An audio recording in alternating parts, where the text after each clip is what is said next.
அனைவருக்கும் வணக்கம். என் பெயர் சரோஜ்னா மருமுத்து.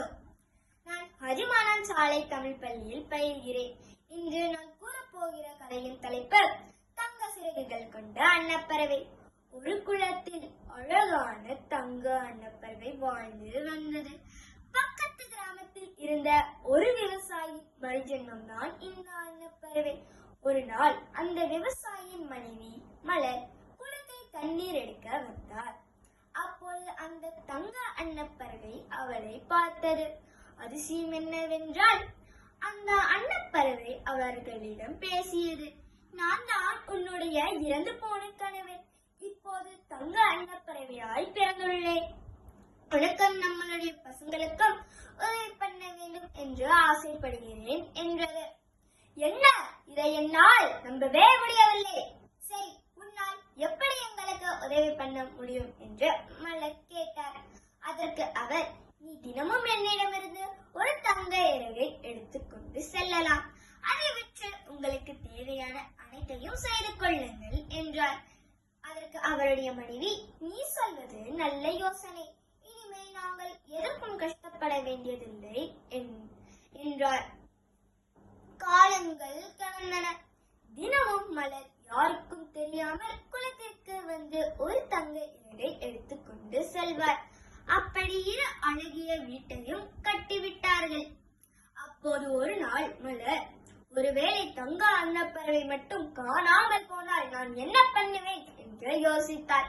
அதனால் மறுநாள் குளத்திற்கு செல்லும் போது மலர் அந்த அன்னப்பறவையிடம், நீங்கள் எங்க கூடவே வந்து விடுங்கள், நாங்கள் உங்களை நன்றாக பார்த்துக் கொள்வோம் என்று கூறினார். இதற்கு அன்னப்பறவையும் சம்மதிக்க மலர் அவருடைய வீட்டிற்கு பின்புறம் அன்னப்பறவைக்கு ஒரு இடம் ஏற்பாடு செய்தார். அந்த அன்னப்பறவையும் மகிழ்ச்சியுடன் வாழ்ந்து வந்தது. சில நாட்களுக்கு பிறகு அந்த அன்னப்பறவைக்கு வயதாகியது. அவருடைய மனைவி தினமும் இறகு எடுப்பது கடினமாக உள்ளதால் ஒரேடியாக நிறைய இறகுகளை எடுக்க முடிவு செய்தார்.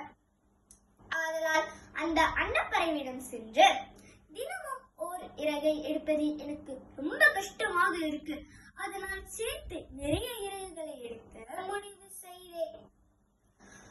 அப்போது அந்த அன்னப்பறவை, நீ சொல்வதும் செய்தான், ஆனால் என்னால் ஒரு நாளைக்கு ஓர் தங்க இறகுக்கு மேல் தர இயலாது என்று அந்த அன்னப்பறவை சொல்லி முடிப்பதற்கு முன்னே மலர் அன்னப்பறவை பிடித்து எல்லா தங்க இறகுகளையும் எடுத்து விட்டார்.